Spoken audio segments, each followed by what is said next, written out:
This is my final exam video back in San Marcos. Very tired and rough. Sorry. Here's my final exam video. What is the difference in art and non-art? I think the line is very gray. It's easy to say that art is defined as painting, sculpture, theater, dance, literature, and music. Today we have modern art, which many critics say is not actually art because it isn't beautiful. I think that we can draw the line with intention instead of beauty. If it is meaningful to the artist and the viewer, you can go ahead and call it art. In fact, anything can be beautiful, like science or math, depending on who you ask, if it's meaningful to them.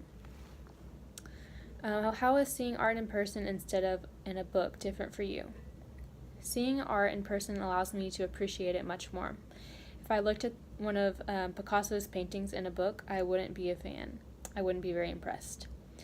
However, viewing it in person lets me observe the painting in its entirety. I think to myself, wow, Picasso really painted that, and I'm viewing it in person with my own eyes. There's much more of a wow factor in seeing it in person. What do you think about people risking their lives for some of the art you witnessed? I, for one, am extremely grateful. We are now able to enjoy these works for generations to come because of these artists. Art can be extremely meaningful to people and touch their lives deeply, so I say it's worth it. How do you think this trip and your experience will affect your future self and why? Wait, I skipped one. Explain the moments you experienced wonder. I experienced wonder at the top of the Eiffel Tower. Being on the very top and looking over the entire city made my jaw drop. I knew Paris was huge after walking around it for a whole week, but the scale that I witnessed at the top of the Eiffel Tower was pretty indescribable. Then when I was back on the ground and saw it from afar, it was crazy to think, hey, I was on top of that. Now, how do you think this trip and your experience will affect your future self and why?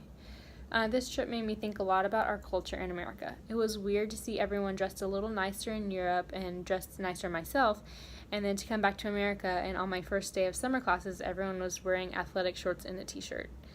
I also learned that I can be a leader on this trip. I intend to be a teacher after I graduate, and it gave me a lot more confidence in my abilities to know that others feel comfortable depending on me. And my scrapbook. Unfortunately, I lost a lot of stuff from London, but I have mostly things from Paris. If I can turn it around. No, I can't. Okay. Well, I have obviously my survival guide that's pretty torn apart, and I have a lot of notes on it everywhere. I got my handy dandy Oyster card. I can't really turn this around. Oh, my bed's messy. Sorry, Darius. What else? I have all my boarding passes, all my plane tickets still. Got this at the Musée d'Orsay, Memorial de la Shoah. I got my tickets for Phantom of the Opera. Got my London tube map that's really weird that I used a lot.